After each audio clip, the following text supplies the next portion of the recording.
ధ్యానాంశంగా కొద్ది మాటలు మనం విందాం. అందరూ కూడా బైబిల్ తెరుద్దామండి. అందరూ కూడా బైబిల్ తెరిచి ఈ పూట దేవుని వాక్యంగా కొద్ది మాటలు మనం ధ్యానం చేసుకుందాం. బైబిల్ తెరుద్దాము. నిర్గమకాండ గ్రంథము బైబిల్ తెరుద్దాం. ఈ పూట ధ్యానాంశంగా ప్రభు మనతో మాట్లాడుతున్నటువంటి ఒక శ్రేష్టమైనటువంటి మాటని మనం విందాం. నిర్గమకాండము 14వ అధ్యాయము 1-2 వచనాలు నేనే చదువుతాను, మీరు శ్రద్ధగా ఆలకించండి. బైబిల్ ఉన్న వాళ్ళందరూ కూడా తెరవండి. నిర్గమకాండము 14వ అధ్యాయము 1-2 వచనాలు కలిపి ఉంటే నేను చదువుతున్నాను, చూడండి. మరియు యెహోవా మోషేతో ఇలాగు సెలవిచ్చెను, ఇశ్రాయేలీయులు తిరిగి పీహహీరోతు ఎదుటను అనగా మిగ్దోలుకును సముద్రముకు మధ్యనున్న బయల్సెఫోను ఎదుట దిగవలెనని వారితో చెప్పాను. దేవునికి స్తోత్రం చెల్లిద్దాం. హల్లెలూయా.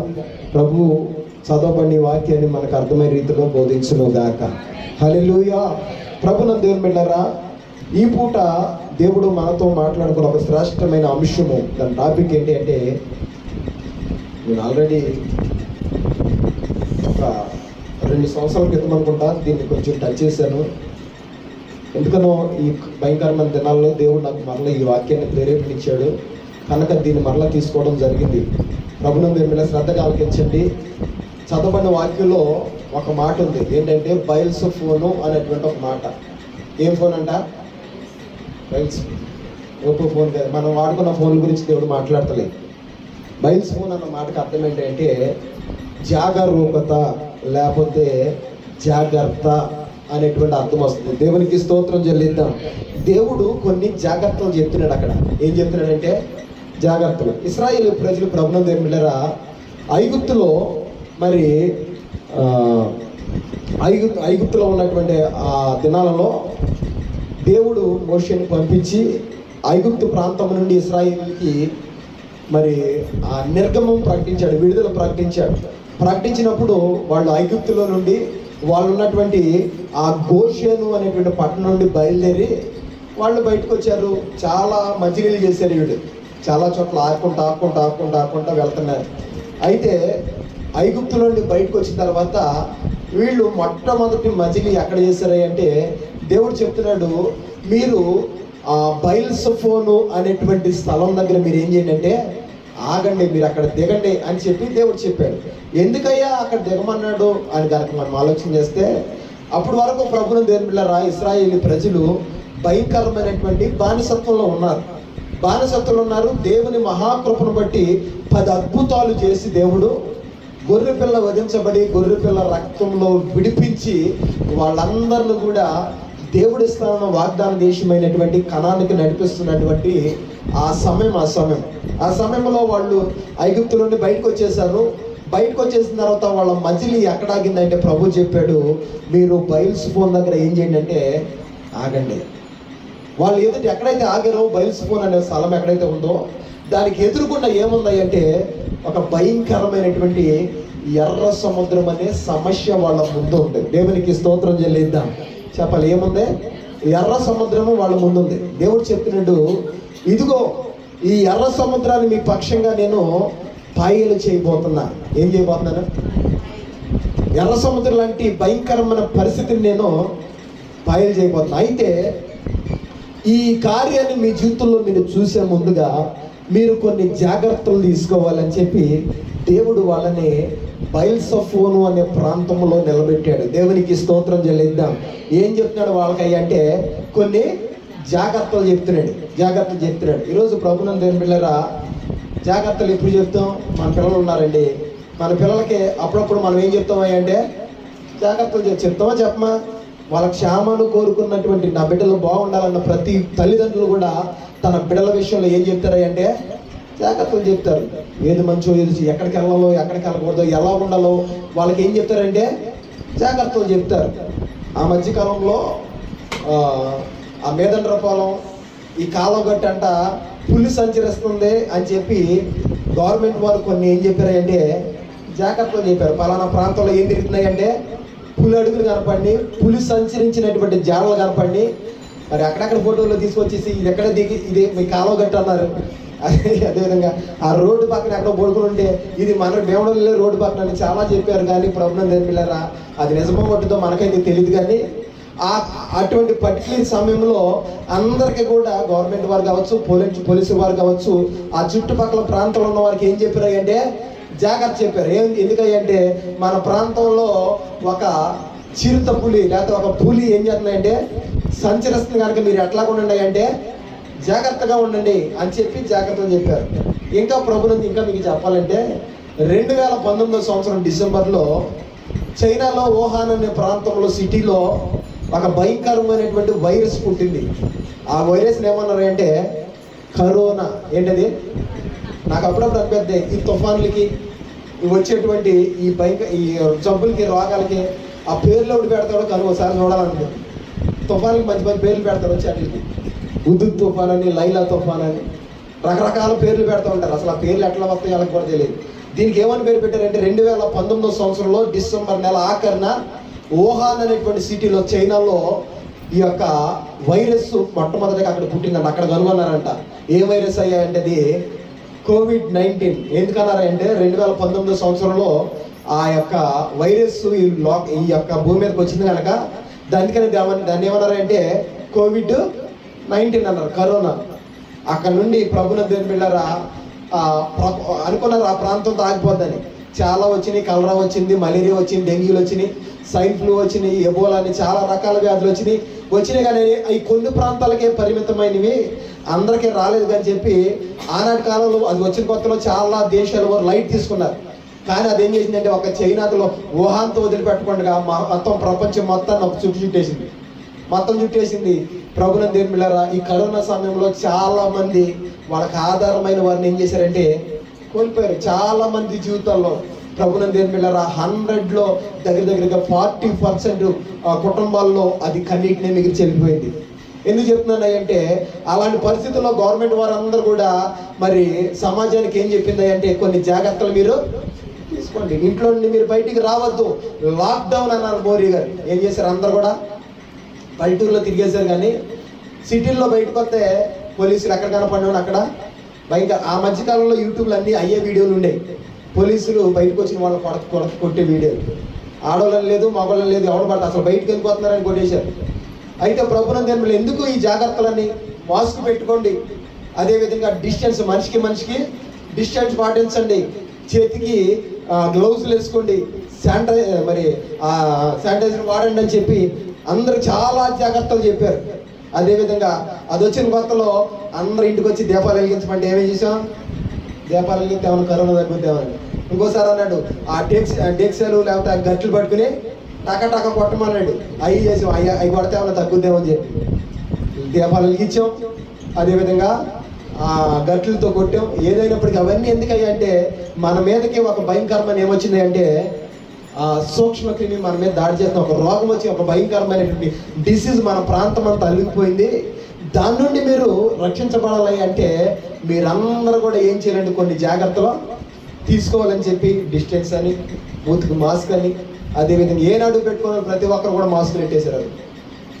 ఎందుకు చెప్తున్నాను ఏంటంటే కొన్ని జాగ్రత్తలు మీరు ఏం చేయండి అంటే తీసుకోమని చెప్పి ఆనాటి కాలం ప్రభుత్వం, అన్ని ప్రభుత్వాలు మన దేశం ఉంటే కాదు అన్ని దేశాల వారు కూడా సూచించారు. కారణం ఏంటంటే ఈ వ్యాధి మీకు వచ్చి మిమ్మల్ని బలహీనపరచకుండా అది రాకముందే మిమ్మల్ని మీరు ఏం చేయండి అంటే జాగ్రత్త చేసుకుంటాం బాబు అని చెప్పి అందరికీ చెప్పారు. చాలా మంది దాని బారిన పడకుండా రక్షించబడ్డారు, చాలా మంది పడిన వాళ్ళు కొంతమంది కోలుకున్నారు, కొంతమంది ప్రభుత్వం దగ్గర దానికి బలైపోయి మరణావస్థకు వెళ్ళిపోయారు.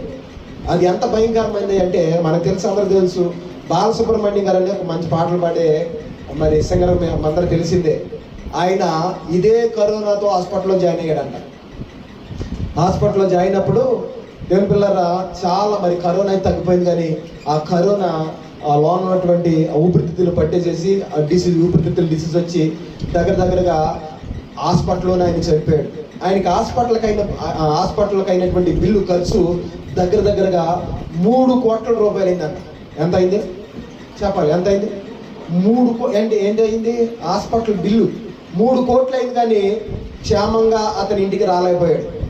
ఎందుకు చెప్తున్నాను ఈ మాటలు అంటే గొప్ప వాళ్ళు మింగేసింది, డబ్బు ఉన్న వాళ్ళని మింగేసింది, ఎందుకు కూటి కూడా దికానా లేనటువంటి వాళ్ళు కూడా కరోనా ఏం చేసిందంటే మింగేసింది. అయితే దీనికి ముందే గవర్నమెంట్ వాళ్ళు చెప్పింది ఏంటంటే, అయ్యా ఒక భయంకరమైన వ్యాధి మన దేశం మీదకి వచ్చింది కనుక మిమ్మల్ని మీరు ఏం చేసుకోండి అంటే జాగ్రత్త పరచుకోండి అని చెప్పారు. ఈ మధ్యాహ్న సమయంలో దేవుడు కూడా ప్రభునందరి మిల్లరా ఆనాటి కాల ఇశ్రాయేలు ప్రజలతో దేవుడు చెప్పాడు, ఇదిగో మీ ముందు నేను ఒక అద్భుతాన్ని ఏం చేయబోతానంటే చేయబోతున్నాను. ఇక్కడ నుండి మీరు నా అద్భుతాలు ఆశ్చర్యకరమైన కార్యాలు మీరు ఏం చేయబోతున్నారంటే చూడబోతున్నారు. అయితే నా కార్యాలు చూడబోయే ముందుగా కొన్ని జాగ్రత్తలు మీరు ఏం చేయాలంటే పాటించాలని చెప్పి దేవుడు ఈ బయల్సెఫోను అనేటువంటి ప్రాంతం దగ్గర తీసుకొచ్చి కొన్ని జాగ్రత్తలు అలాగే చెప్పాడు. దేవునికి స్తోత్రం చెల్లిద్దాం.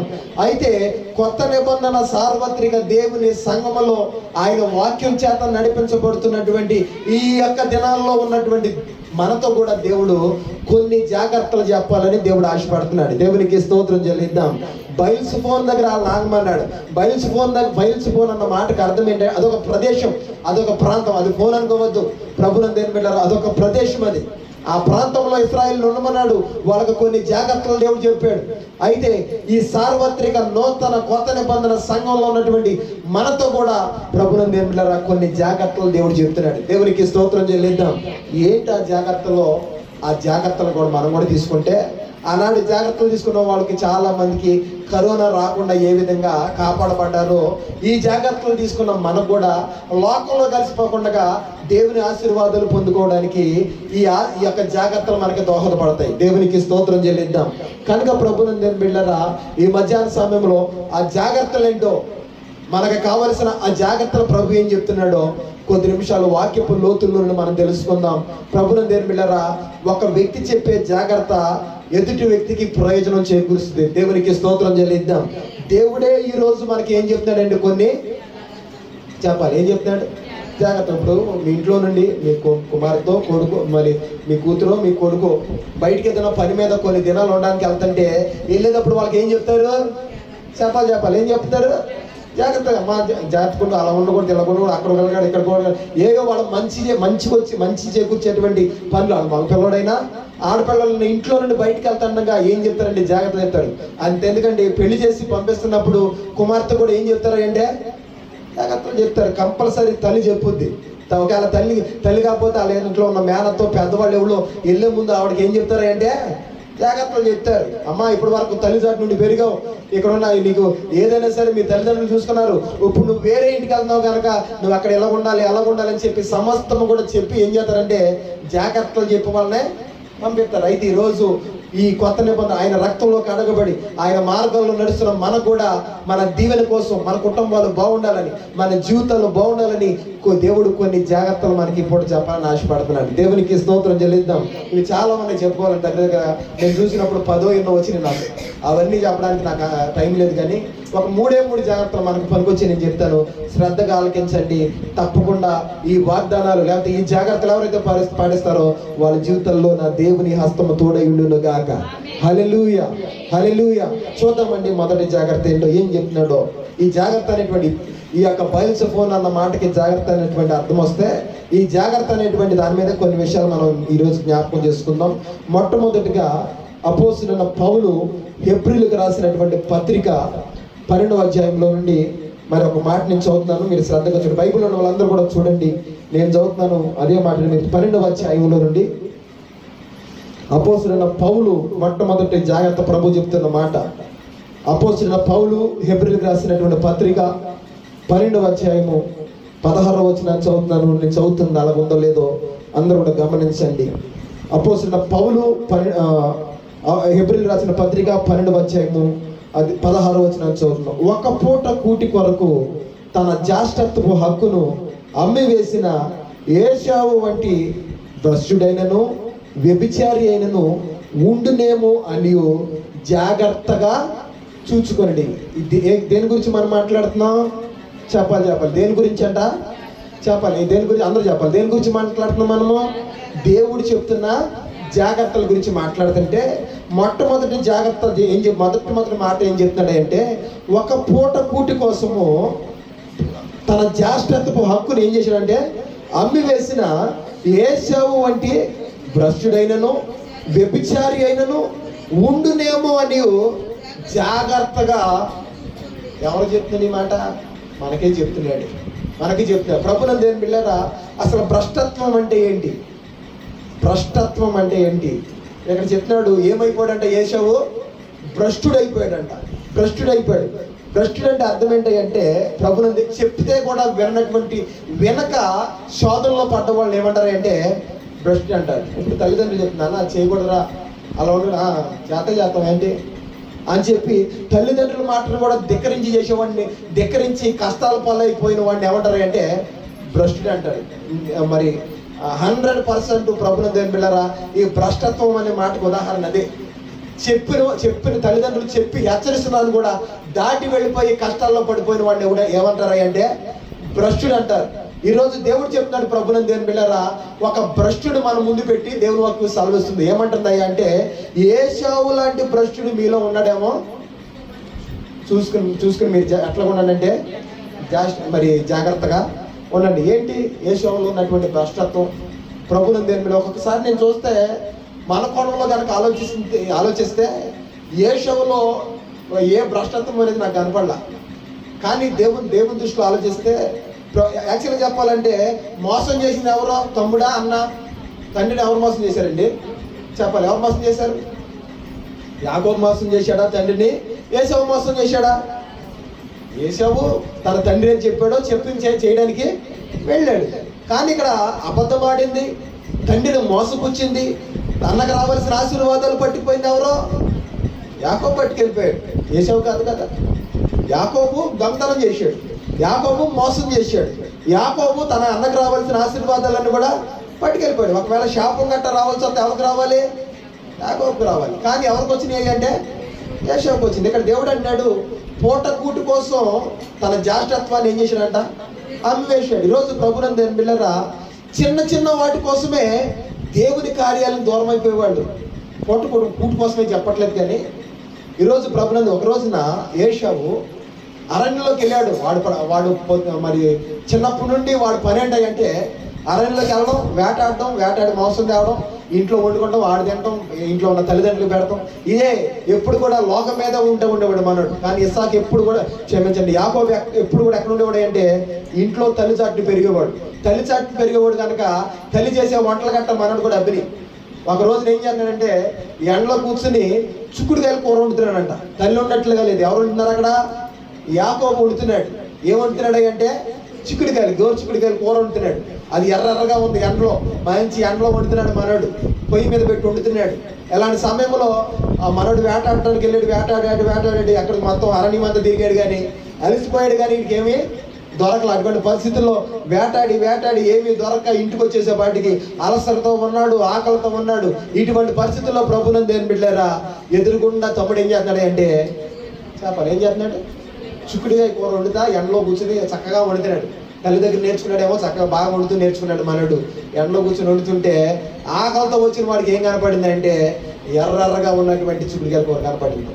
తమ్ముడు దగ్గర, అరే తమ్ముడు నాకు కూడా కొంచెం పెట్టరా అన్నాడు. నాకు కూడా కొంచెం పెట్టరా అంటే, అబ్బా నేను ఊరినే పెడతానంటే, నేను కష్టపడి వండుకుంటాను, నీకు ఊరిని ఎందుకు పెడతానంటే, అరే ఆకలితో చచ్చిపోతున్నారు కొంచెం నాకు పెట్టరా అంటే, సరే నీకు పెడతాను, నీ జ్యేష్ఠత్వాన్ని నాకు. ఇశ్రాయేలుకి, యూదులకి బర్త్ రైట్ అనేది ఒకటి ఉంటుంది. బర్త్ రైట్ అంటే అర్థం ఏంటంటే, ప్రభునందు దేవుని బిడ్డలారా, జ్యేష్ఠత్వపు హక్కు. ఒక తండ్రికి పిల్లలు పుడితే, మీకు తెలిసింది అంత కూడా, ఒక తండ్రికి పిల్లలు పుడితే వాళ్ళలో పెద్దవాడికి జ్యేష్ఠత్వ హక్కు అనేది వచ్చింది. జ్యేష్ఠత్వ హక్కు తండ్రి ఆస్తి అనుకోండి, ఆస్తిని 3 భాగాలు చేసేవాళ్ళు అంట. తండ్రి ఆస్తిని 3 భాగాలు చేసి ఎంతైతే ఉంటాయి అంత, 100 ఎకరాలు ఉన్నా, 1 ఎకరం ఏమున్నా, లేదా 10 ఎకరాలు ఉన్నా, ఎన్నున్నా సరే తండ్రికి ఉన్న ఆస్తిని ఎన్ని భాగాలు చేసేవాళ్ళు అంటే 3 భాగాలు చేసి చిన్నవాడికి 1 భాగము, పెద్దవాడికి 2 భాగాలు ఇచ్చేవాడు. ఇది జ్యేష్ఠత్వ హక్కు. అంతేకాదు తండ్రి నుండి రావాల్సిన దీవెనలు, ఆశీర్వాదాలన్నీ కూడా ఆ వంశాభివృద్ధి ఎవరికి వచ్చేది అంటే పెద్దవాడైనటువంటి జ్యేష్ఠ కుమారుడికి వచ్చేది.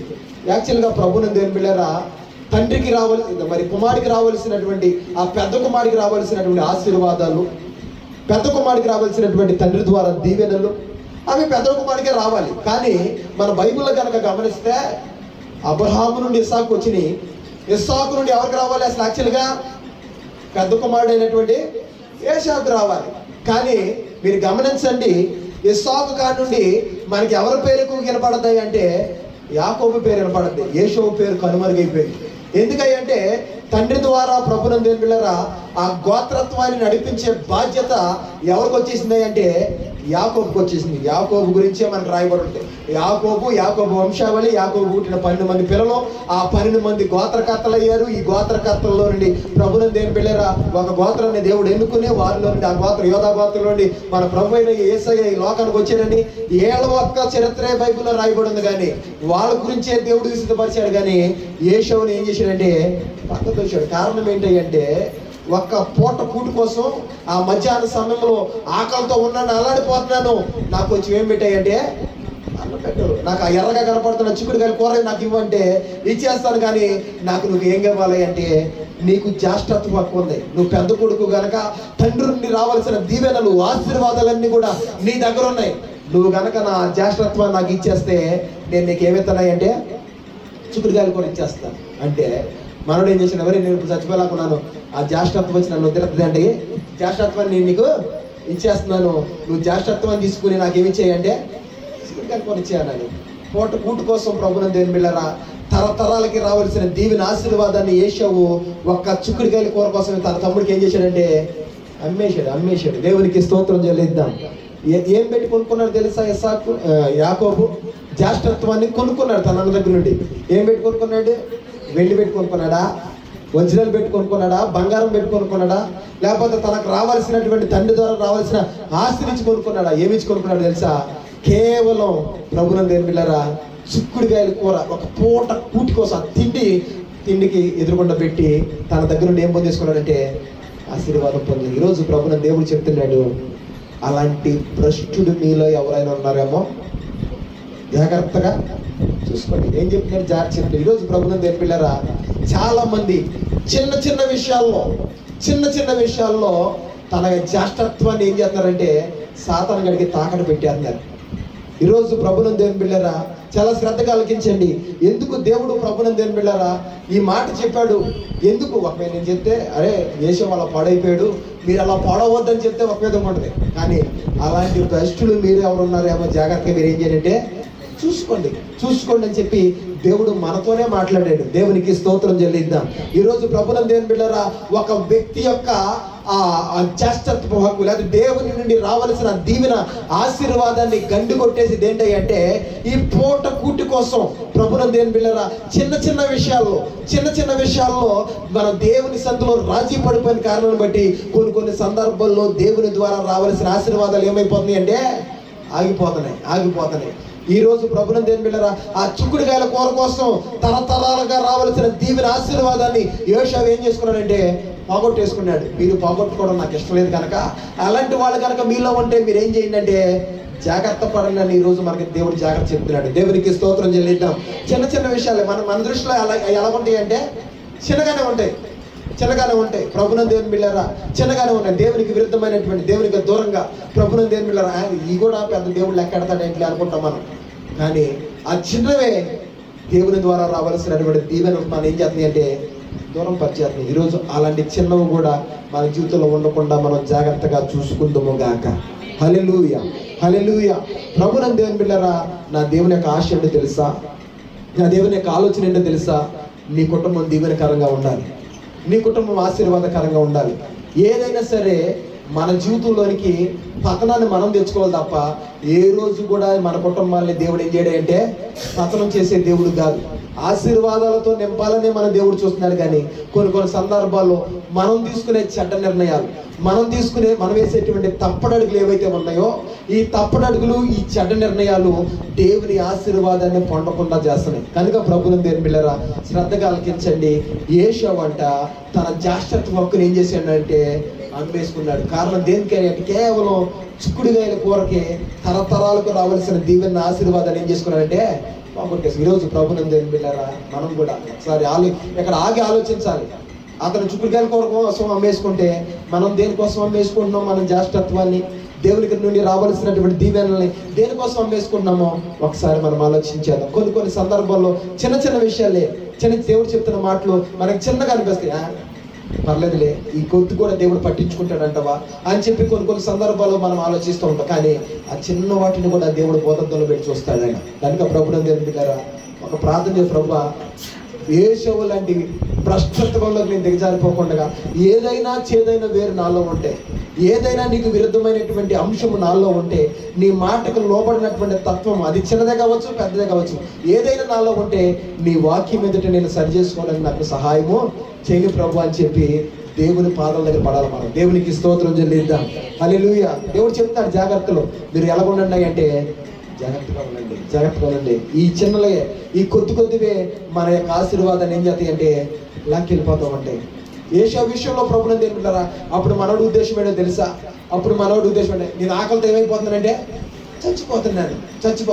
దేవుని సన్నిధికి దూరం అయిపోవడం కూడా, దేవుని యొక్క ఆరాధనలు నిర్లక్ష్యపరచడం కూడా అది ప్రభుత్వం తెలుపుల. మన దృష్టిలో ఏంటంటే ఒక వారమే కదా, ఒక వారం దేవుని సన్నిధిలో ఉండకపోతే ఏమవుతుంది అని మనం అనుకుంటూ ఉంటాం.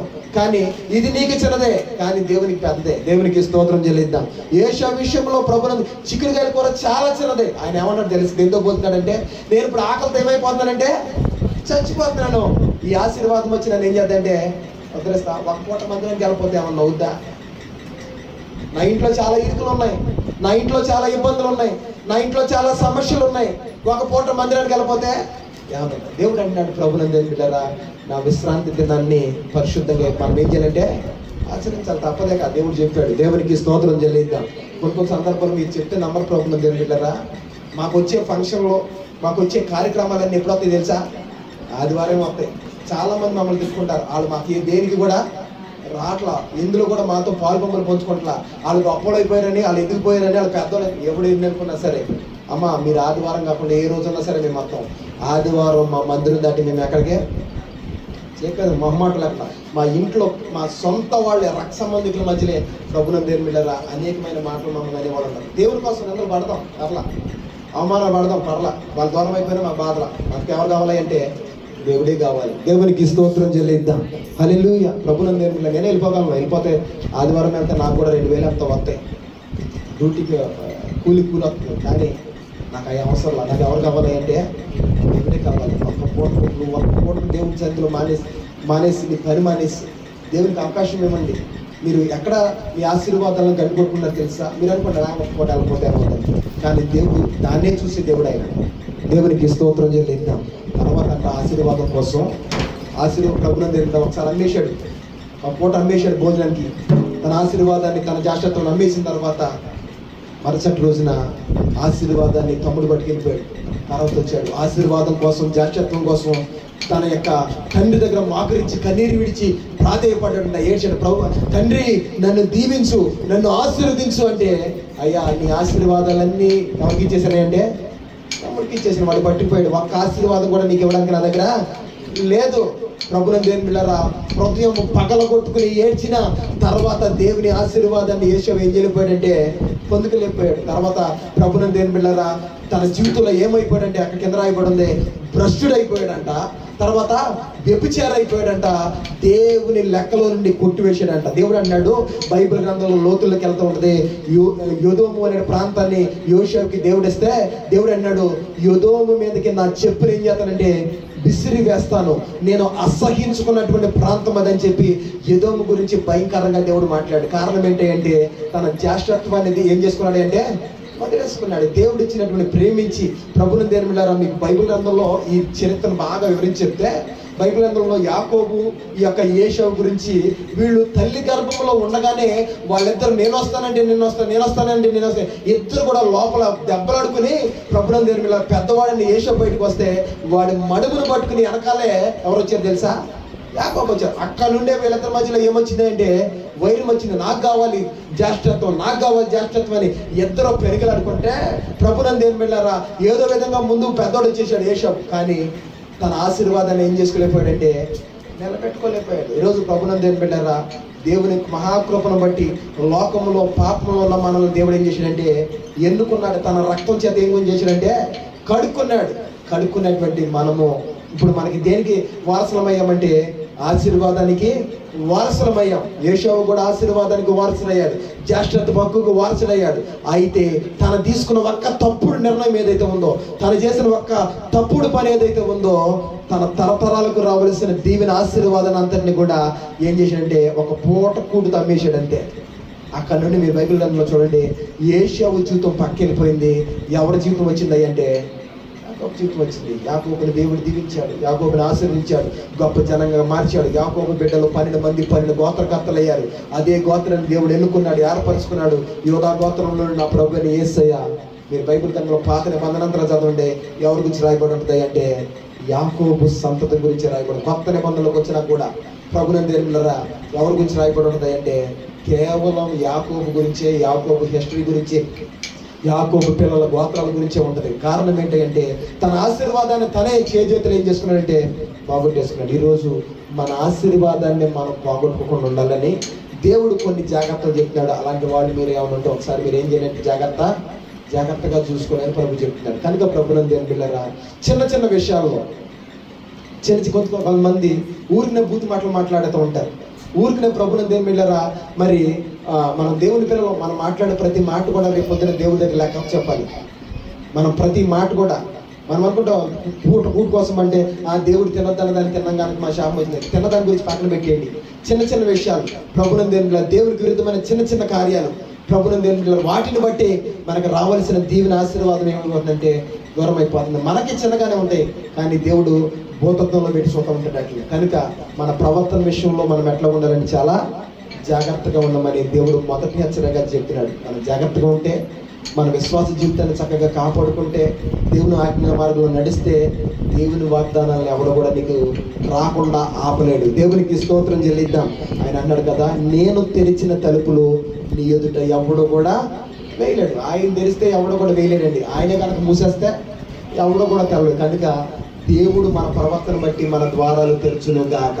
హల్లెలూయా. కనుక కొంచెం జాగ్రత్త పడాలి. ఎందుకంటే లోకంలో ఉన్నాం, లోకస్తులతో సహవాసం చేస్తున్నాం, వాళ్ళ మధ్యలో సంచరిస్తున్నాం కనుక సాతాను సింహాసనం ఉన్న స్థలంలో మీరు ఉన్నారని బైబిలే చెప్తుంది కనుక కొంచెం జాగ్రత్తగా ఉండవలసిన అవసరం మనకి ఎంతైనా ఉంది. కనుక ప్రభునందు దేవుని బిడ్డలారా, ఈ దేవుని కార్యాల విషయంలో కొంచెం మీరు అట్లా ఉండమని బైబిల్ చెప్తుందంటే జాగ్రత్తగా ఉండమని చెప్తుంది. ఇక రెండో విషయం దగ్గరికి వచ్చేద్దాం. రెండోది ఏంటంటే ఎఫెసీ పత్రిక అపోస్తలుడైన పౌలు ఎఫెసీలకు రాసిన పత్రిక 15వ అధ్యాయము 16వ వచనం చదువుతాం. 15-16 ఈ జాగ్రత్తలు ఈరోజు మెసేజ్. వేరే విషయాలు ఉండవు, చెంతకాలకించండి. మనలో ఉన్న అవిధేయతను కడుపుకుంటాం అంతే. మనలో ఉన్నటువంటి ఏదైనా చేదైన వేరు ఉంటే, వాక్యానికి విరుద్ధమైనది ఏదైనా ఉంటే ఈరోజు వాక్యం చెప్తాను నిలబడతాను. నేను కావచ్చు, వింటున్న మీరు కావచ్చు. వాక్యం ఎదుటి ఎవడు కూడా ఎక్కువ తక్కువ లేదు, అందరూ సమానమే. ఇది వాడిగల 2 అంచెల కట్టం కనుక నాతోనూ మాట్లాడుతుంది, మీతోనూ మాట్లాడుతుంది కనుక ఒకవేళ మనలో ఏదైనా అవిధేతలు ఉంటే సరి చేసుకుందాం. రెండో పాయింట్ దగ్గరికి వచ్చేద్దాం. ప్రభునందు దేవుని బిడ్డలారా, దేవుడు చెప్తున్న రెండో జాగ్రత్త ఏంటంటే అపోస్తలుడైన పౌలు ఎఫెసీయులకు రాసిన పత్రిక 5వ అధ్యాయము చూద్దాం ఒకసారి అండి. 5వ అధ్యాయము అపోస్తలుడైన పౌలు ఎఫెసీలో ఉన్నటువంటి సంఘములకు రాసినటువంటి ఎఫెసీ పత్రిక 5వ అధ్యాయము 15-16 ఈ 2 వచనాలు చదువుతాం. దినములు చెడ్డవి గనుక మీరు సమయమును పోనీయక సద్వినియోగము చేసుకొనుచు జ్ఞానుల వలె నడుచుకున్నట్లు. ఎట్లా చూసుకోవాలంట? జాగ్రత్తగా. దేవుడు మనకు రెండో జాగ్రత్త చెప్తున్నాడు. ఏంటంటే మనం ఏ దినాల్లో ఉన్నామయ్యా అంటే చెప్పాలి. ఏమంటా చదువుతాం, మరొకసారి చదువుతామంట. 15-16 వచనాలు చదువుతున్నారు చూడండి. దినములు చెడ్డవి గనుక మీరు సమయమును పోనివ్వక సద్వినియోగము చేసుకొనుచు అజ్ఞానుల వలె కాక జ్ఞానుల వలె నడుచుకున్నట్లుగా జాగ్రత్తగా మీరు ఏం చేయండి చూసుకోండి. దేవుడు చెప్తున్న రెండో జాగ్రత్త ఏంటంటే దినములు ఎలాంటి అంట చెప్పాలి అందరూ కూడా. ఎలాంటి? ఏ దినాల్లో మనం ఉన్నామని బైబిల్ చెప్తుంది అంటే చెడ్డ దినాల్లో మనం ఉన్నాం. ఒకసారి దేవుని స్తోత్రం చేద్దాం. హల్లెలూయా చెప్పాలి అందరూ. హల్లెలూయా హల్లెలూయా. ప్రభునందు దేవుని బిడ్డలారా, అవునండి, మొన్నే మా పెద్దవాళ్ళు చెప్తున్నారు మంగళవారం బుధవారం మంచిది కదండి, చెడ్డ దినాలంటే కదండి అని అనుకోవద్దు మీరు. ప్రభునందు దేవుని బిడ్డలారా, ఈ మంగళవారం గురించో, శుక్రవారం గురించో, శనివారం గురించో, ఈ దినాల గురించి దేవుడు చెప్పట్ల. దేవుడు చేసిన 5-6 రోజులు కూడా ఎలాంటి అన్నాడు అంటే మంచియే. మంగళవారం మంచిదని కాదు. ప్రభునందు దేవుని బిడ్డలారా, అన్ని వారాలు ఎవరు చేశారు చెప్పాలి? ఎవరు చేశారు? మంగళవారం ఎవరు చేశాడు? దేవుడే చేశాడు. ఆదివారం ఎవరు చేశారు? దేవుడే చేశాడు. వారంలో మనకున్నటువంటి ఈ వారాలన్నీ కూడా ఎవరు చేశారు? దేవుడే చేశాడు. ఒక్కొక్క రోజున ఒక్కొక్కటి చేశాడు. చేసి దాని వెనకాల మీరు ఇంటికెళ్ళిన ఆదికాండం 1వ అధ్యాయంలో ఉంటుంది. ప్రతి రోజు కూడా ఏమన్నాడంటే దేవుడు మంచిది మంచిది మంచిది అన్నాడు. అన్ని రోజులు మంచియే. కానీ మనం ఏం చేస్తున్నామంటే ముహూర్తాలు చూస్తున్నాం, ఇది మంచిది కాదు, ఈ రోజు మంచిది, ఫలానా గంటలు మంచిది కాదు, ఫలానా గంటలు మంచి అని చెప్పి మనం ఏం చూస్తున్నామంటే మంచి రోజులు చూస్తున్నాం. మంగళవారం మంచిది కాదు, శుక్రవారం చాలా మంచిది కనుక ఇంట్లో ఉన్న డబ్బుని ఎవరికి కూడా ఉన్నారా? దేవునికి స్తోత్రం, హల్లెలూయా. ప్రభునందు దేవుని బిడ్డలారా, అన్ని రోజులు కూడా దేవుడు ఎలా చేశాడంటే మంచిగానే చేశాడు. అయితే దేవుడు అన్నాడు, ఎలాంటి దినాల్లో మనం ఉన్నామంటే చుట్టూ ఉన్నటువంటి ఈ వాతావరణం అంతా ఎలాగైపోయిందంటే పొల్యూట్ అయిపోయింది. ప్రభునందు దేవుని బిడ్డలారా, భయంకరమైన కార్యాలు జరుగుతున్నాయి, భయంకరమైనటువంటి పరిస్థితులకు వచ్చేది. ఇంకా చెప్పాలంటే 90s నా చిన్నతనంలో ఉన్నటువంటి వాళ్ళ కాలం చాలా మంచిది అనుకుంటా నేను. వచ్చే కొద్ది ప్రభునందు దేవుని బిడ్డలారా, ఈ టెక్నాలజీ ఎంతగా అయితే పెరిగిపోతుందో అంతగా ఉన్నటువంటి పరిస్థితులన్నీ కూడా పొల్యూట్ అయిపోతున్నాయి. ఈరోజు ప్రభునందు దేవుని బిడ్డలారా, ఒకప్పుడు 30 సంవత్సరాల వయసులో తెలియాల్సిన సంగతులు ఈరోజు 10 సంవత్సరాలు వచ్చే వారికి తెలిసిపోతున్నాయి. 10 సంవత్సరాలు పెళ్ళైన తర్వాత, 30 సంవత్సరాలు అయిన తర్వాత దాంపత్య జీవితం ఎలా చేయాలో అప్పుడు తెలిసేటువంటి ఆ యొక్క కార్యాలన్నీ కూడా ఈనాటి కారణం 10 సంవత్సరాలు వచ్చేపాటికి మొత్తం వాళ్ళకి తెలిసిపోతున్నాయి. కారణం ఏంటంటే దినములు ఏమైపోయినాయి అంటే చెప్పాలి. దేవునికి స్తోత్రం, హల్లెలూయా, హల్లెలూయా. పరిస్థితులు ఎట్లా ఉన్నాయి? దేవుడు మనతో మాట్లాడుతున్నాడు. ఎలా ఉన్నాయి అంటే చెడ్డ దినాలు, భయంకర, మొత్తం అంతా కూడా చెడిపోయిన దినాలు. ఈ దినములు చెడ్డవి గనక, చదువు ఆ మాటలు మరొకసారి, దినములు చెడ్డవి గనక మీరు సమయాన్ని ఏం చేయొద్దంటే చెప్పాలి. ఏం చేయకూడదంట? సమయమును పోనీయొద్దు. ఈరోజు ప్రభునందు దేవుని బిడ్డలారా, ఒక గొప్ప దైవజనుడు అన్నాడు, ఈ లోకంలో ప్రభునందు దేవుని బిడ్డలారా, ఎవడైనా భ్రష్టుడున్నాడంటే, ఎవడు భ్రష్టుడంటే తనకున్నటువంటి సమయాన్ని వృధాగా వ్యర్థంగా పోగొట్టుకునేవాడే అసలైనటువంటి భ్రష్టుడు అని చెప్తున్నాడు. మనకి దేవుడు మంచి విలువైన సమయాన్ని ఇచ్చాడు. దేవుడు ఇచ్చిన సమయాన్ని నువ్వు ఎలా గడుపుతున్నావు, ఎక్కడ గడుపుతున్నావు, ఏ విధంగా వినియోగించుకుంటున్నావు ఒకసారి నువ్వు ఆలోచించుకోండి. ఒకసారి పెన్నెట్టుకుని ఒకసారి రాసుకుంటే ఎప్పుడన్నా, ప్రభువా నాకు 24 గంటల సమయం ఇచ్చావు. అన్నిటికంటే విలువైనది ఏంటంటే సమయమే. ఈరోజు ప్రభునందు దేవుని బిడ్డలారా, దేవుడు మనకి 24 గంటల సమయం ఇచ్చాడు. ఈ చెడ్డ దినాల్లో, ఈ భయంకరమైన దినాల్లో దేవుడు అన్నాడు, దినములు చెడ్డవి కనుక మీరు ఏం పోనీయొద్దంటే సమయమును వృధాగా పోనీయొద్దు. వృధాగా పోనీయొద్దు. 24 గంటల సమయం ఇచ్చాడు. 24 గంటల సమయంలో ఎంత సమయం దేవునికి ఇస్తున్నాం ఒకసారి ఆలోచించుకోండి. ఒకప్పుడు మన ఇంటికాడ ఉన్నటువంటి ఒక చిన్నపిల్లలకి డబ్బులంటే విలువ తెలిసినోడికి ఒక 100 రూపాయలు ఇచ్చాం. ఒక 100 రూపాయలు ఇచ్చిన తర్వాత అరే 10 రూపాయలు ఇరా అంటే, అమ్మ నాయి నేను ఏమంటానంటే నేను ఏమనంటాడు, ఆడికి 100 రూపాయలు ఇచ్చింది ఎవరా? నువ్వే ఇచ్చావు. నువ్వు 100 రూపాయలు ఇస్తే తిరిగి ఒక 10 రూపాయలు ఇవ్వమంటే నీకేం చేస్తలేదు అంటాడు, ఇవ్వట్లా. 100 రూపాయలు ఇచ్చింది ఎవరు? ఇచ్చిన నీకే తిరిగి కొంచెం ఇవ్వమంటే ఏం చేస్తలేదంట, ఇవ్వట్లా. ఇప్పుడు మనకి సమయాన్ని ఇచ్చింది ఎవరు? చెప్పాలి. మనకి సమయం ఇచ్చింది ఎవరు? దేవుడే ఇచ్చాడు. దేవుని. కానీ దేవునికి మనం ఏం చెప్తున్నామంటే, అయ్యా ప్రార్థనకు రావట్లేదంటే నాకు ఏమి లేదయ్యా అంటే చెప్పాలి. ఏం లేదంట, సమయం లేదు. దేవునికి ఇవ్వడానికి ఏం లేదంట. చెడ్డ దినాల్లో దేవుడు మరి మొత్తుకుంటాడు ప్రభునందు దేవుని. దేవుని పిల్లలమైన మనం భ్రష్టులు అయిపోవడం ఆయనకి ఇష్టం లేక, చెడిపోవడం ఆయనకి ఇష్టం లేక దేవుడు మనతో చెప్తున్నాడు, ఇదిగో మీరు ఏ దినాల్లో ఉన్నారు అంటే చెడ్డ దినాల్లో ఉన్నారు, భయంకరమైన దినాలలో ఉన్నారు. దినములు చెడ్డవి కనుక సమయమును మీరు ఏం చేయొద్దంటే పోనీయొద్దు. సమయాన్ని పోగొట్టుకునేవాడు అజ్ఞానుడు కనుక అజ్ఞానుల వరే మీరు ఉండొద్దు. ఎలా ఉండాలంటే జ్ఞానం కలిగిన వాడు సమయమును గుర్తెరుగుతాడంట. నాకున్నటువంటి సమయము కొంచెమైన గుర్తెరుగుతాడు. దేవునికి స్తోత్రం చెల్లిద్దాం, హల్లెలూయా. ఇప్పటికే ప్రభు మనలో చాలా మందికి 40 దాటేసినాయి. ప్రభు ఇంకా ఎంత సమయము? ఆనాటి కాలంలో 90వ కీర్తనలో మోషే గారు అంటాడు, నరుడి ఆయుష్ 70 సంవత్సరాలు, అధిక బలం ఉంటే 80 సంవత్సరాలు 80 సంవత్సరాలు మన బ్రతుకు. ఎప్పుడు రాసిన కీర్తన? యేసు ప్రభు వారికి 1000 సంవత్సరాల ముందు రాసిన కీర్తన అది. అప్పుడు అన్నాడు నరుడి ఆయుష్ ఎంత అంటే 70 సంవత్సరాలు 80 సంవత్సరాలు. ఇప్పుడు దగ్గర 3025 సంవత్సరాలు అయింది ఆ కీర్తన రాసి. ఇప్పటికి ఇది ఎంత కుదించిపోయిందో మన వయసు ప్రభునందు దేవుని బిడ్డలారా. ఇంక చెప్పాలంటే మన వయసు 70 సంవత్సరాలు అన్నాను కూడా అర్హత మనకు లేదు. ఏ రోజు ప్రభునందు దేవుని మనం ప్రాణం వెళ్ళిపోతే ఎవరికి కూడా తెలియదు. మనకున్న సమయం ఎంత అంటే కొంచెమే. కొంచెం సమయంలో ప్రభునందు దేవుని బిడ్డలారా మన సమయాన్ని జాగ్రత్తగా మనం వాడుకుందుముగాక. హల్లెలూయా. నీ సమయం ఉన్నది కొంచెమే. ఈ రోజే మనం ప్రభు మనల్ని పిలిస్తే మనం వెళ్ళిపోవాలి కనుక ప్రభునందు దేవుని బిడ్డలారా మనకున్న సమయం కొంచెం అని గుర్తెరిగి మిగిలి ఉన్న సమయంలో ఎక్కువగా ప్రభువులో గడపడానికి ప్రభువులో మనం ఏం పడాలంటే ప్రయాస పడాలి. దానికోసం మీరు ఎట్లా ఉండమంటే జాగ్రత్తగా చూసుకోండి. ఒకవేళ సమయాన్ని వృధాగా పోగొట్టేసుకున్నామేమో టీవీల దగ్గర, పనికిమాల స్థలాల్లో, వ్యర్థమైన స్థలాల్లో ప్రభునందు దేవుని బిడ్డలారా ఒకవేళ దేవుడు నీకు ఇచ్చిన సమయాన్ని ఆయనకి ఇవ్వకుండా నీ ఇష్టానుసారంగా వాడేసుకుంటుంటే దేవుడు అన్నాడు అజ్ఞానుల వలె మీరు ఉండొద్దు. ఎలా ఉండాలి అంటే జ్ఞానుల వలె ఉండి సమయాన్ని మీరు ఏం చేయండి సద్వినియోగపరచుకోండి. ఒకవేళ దేవునికి నువ్వు సమయం లేదంటున్నావా, ఖాళీ లేదు అంటున్నావా మందిరాన్ని రావడానికి, జాగ్రత్త మనల్ని ఖాళీ చేసేస్తాడేమో దేవుడు.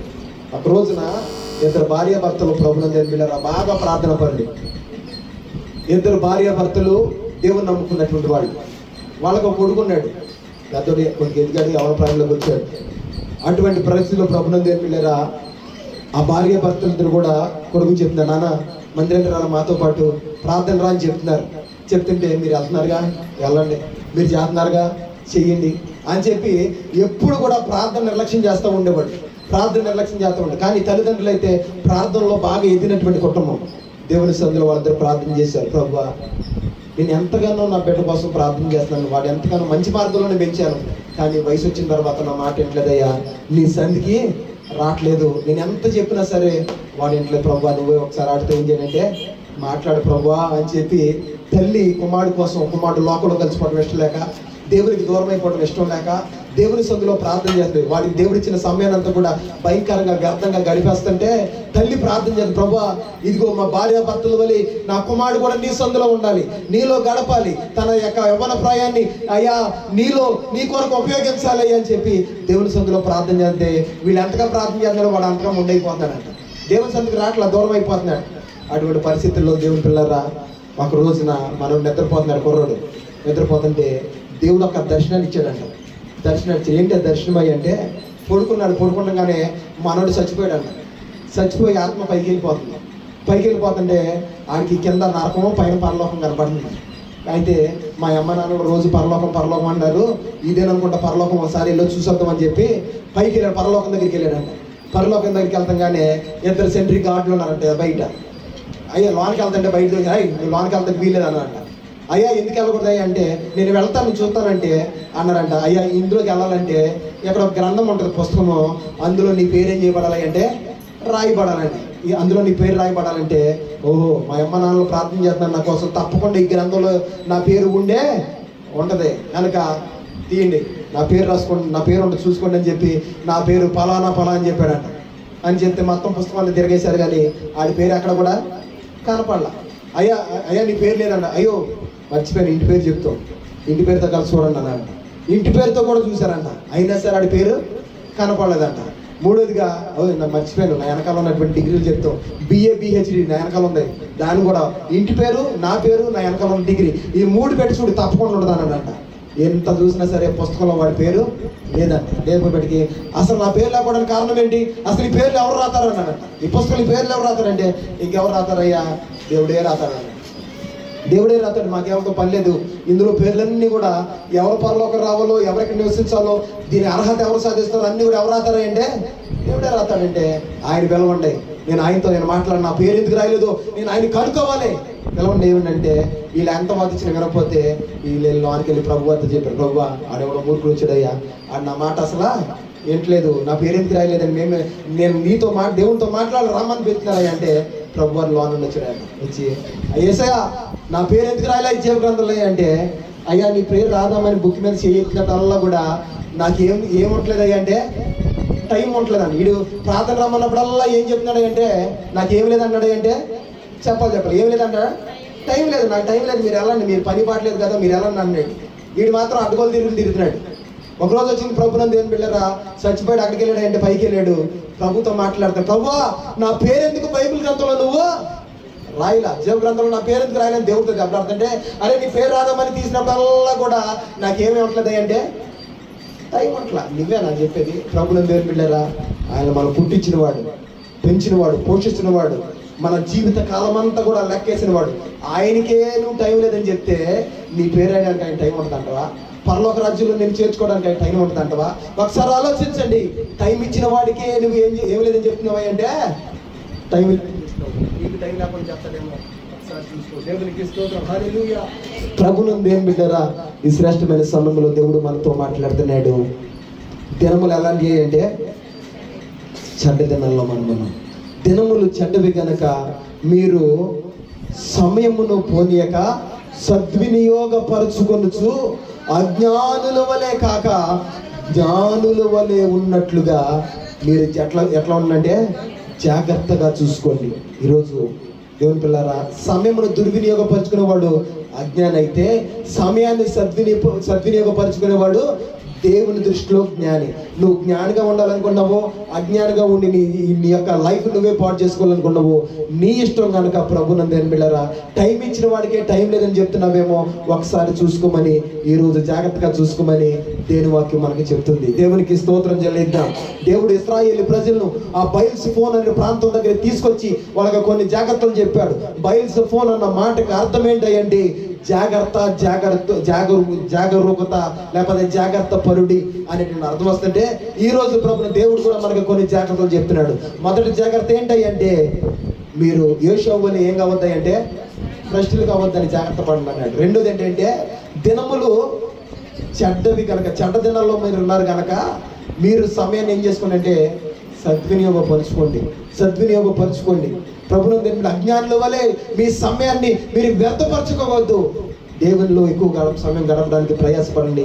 టైం ఇచ్చింది ఆయనకు నువ్వు టైం ఇవ్వగలుగుతున్నావా? నువ్వు టైం కేటాయించగలుగుతున్నావా? 24 గంటల సమయం దేవుడు నీకు ఇచ్చాడు. 24 గంటలలో ప్రభువుని దేవుని బిడ్డలారా, ఎంత సమయం ఇచ్చిన వాడికి నువ్వు ఇవ్వగలుగుతున్నావో ఒకసారి నువ్వు ఆలోచించు. ఒకసారి ఆదివారం వెళ్ళి ఇలా మొహం కనపడి ప్రభుకి చూపించేసి వచ్చేంత సరిపోద్ది అనుకుంటున్నావా? ఒకసారి ఆలోచించుకో. కనుక దేవుడి పొద్దున ఒకసారి మనం అందరం దేవునికి లెక్కపు చెప్పాలి.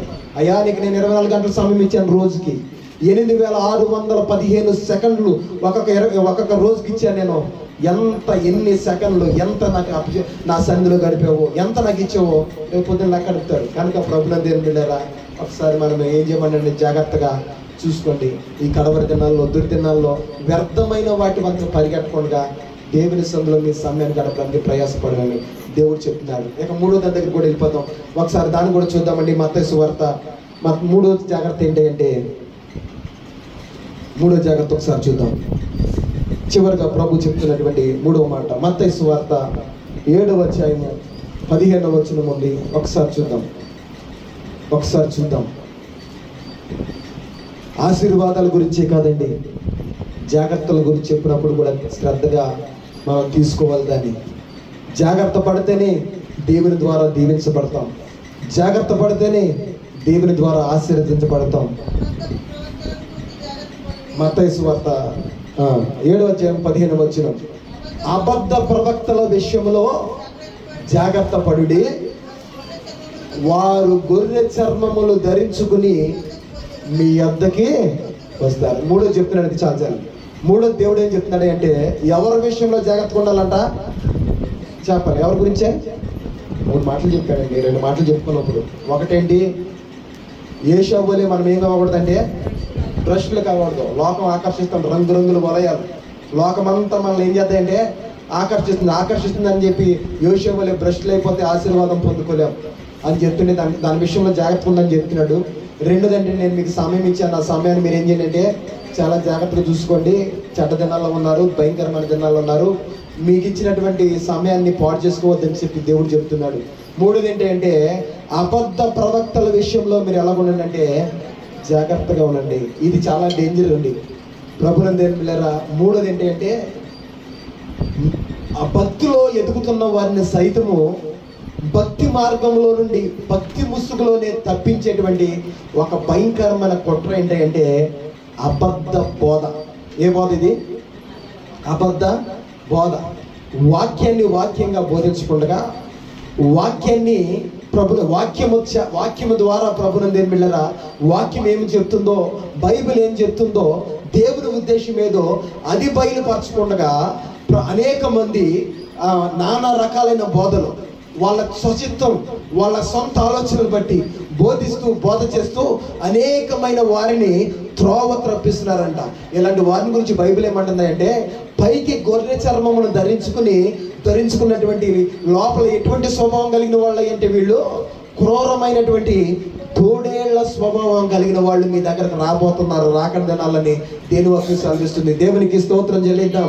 ఇటు వారంట ప్రభుని దేని బిళ్ళరా, ఏర్పరచుకున్న వారిని సైతము వాళ్ళ అబద్ధ బోధల చేత ఆ బోధలో నుండి తప్పించి, అబద్ధ బోధలను వాళ్ళకు నూరు పోసి ప్రభుని దేని బిళ్ళరా దేవుని మార్గాల నుండి వీళ్ళని తప్పిస్తారని దేవుని లేఖనం సుస్పష్టంగా తెలియపడుతుంది. మనం ఏ దినాల్లో ఉన్నామంటే అంచె దినాల్లో ఉన్నాం, రాకడ దినాల్లో ఉన్నాం. అపవాది గాడి ఆలోచన ఏంటో తెలుసా? వాడుకున్న సమయము కొంచెమని గుర్తెరిగి ఏర్పరచుకున్న వారిని సైతం నేను పడగొడతానని అబద్ధ బోధకుల్ని ప్రభుని దేవుని బిడ్డరా వాళ్ళ స్వచిత్వం ధనాపేక్షణ కోసం ప్రభుని దేవుని బిడ్డరా ఏర్పరచుకున్న దేవుని పిల్లలను సైతం కూడా లోకంలోనికి లాగివేసి భయంకరమైన దుర్బోధలు బోధిస్తూ ఏర్పరచుకున్న వారిని లోకంలో కలిపేసేటువంటి భయంకరమైన పరిస్థితుల్లో క్రైస్తవులు దిగజారిపోతుంది. పల్లెటూర్ల వరకు ఇంకా రాలేదు, కానీ దేవుని పిల్లల సిటీలో కనుక మనం గమనిస్తూ కలిగితే అనేక మంది ఈ క్రైస్తవ సంఘాలలో అంటుకట్టబడి దేవుని వాక్యాలు ఎదుగుతున్న వారి కుటుంబాల్లోకి వెళ్ళి యేసు దేవుడు కాదు, యెహోవా ఏ దేవుడని యెహోవా సాక్షులుగా పిలువబడుతున్న వాళ్ళు అనేక మంది. ప్రభునందు దేని బిడ్డలారా, యేసయ్య ఒక ప్రవక్త, ఆయన దేవుడు కాదు, ఆయన నమ్మడం వల్ల ఎటువంటి ప్రయోజనం మీకు లేదని భయంకరమైన దుర్బోధలు చేస్తూ ఏర్పరచుకున్న వారిని సైతం కూడా వాళ్ళ హృదయంలో భయంకరమైనటువంటి ఆలోచనలు తిరిగి అనేకమైన మాటలు చెప్పి వాళ్ళ హృదయాన్ని అంతా కూడా కలవరపరిచేసి వాళ్ళని భ్రష్టత్వంలోకి దిగజారిపోయే వాళ్ళు ఎక్కువైపోయారు.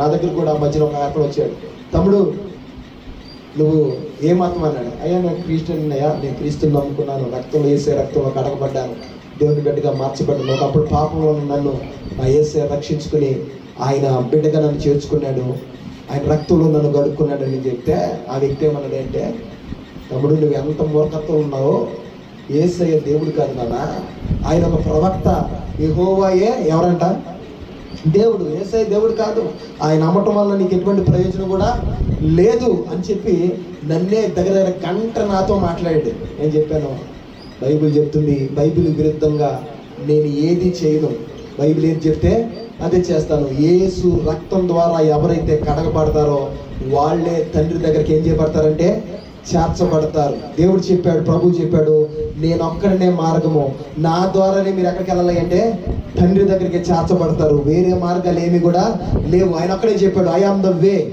I am the light, I am the truth, నేనే మార్గము, నేనే సత్యము, నేనే జీవము, నా ద్వారా తప్ప తండ్రి దగ్గరికి ఎవడు కూడా వెళ్ళలేడని చెప్పి దేవుడు చెప్పాడు. కనుక సహోదరుడా, నీ బాధలు ఎవరి దగ్గర చెప్పుకో, నా దగ్గర కాదు.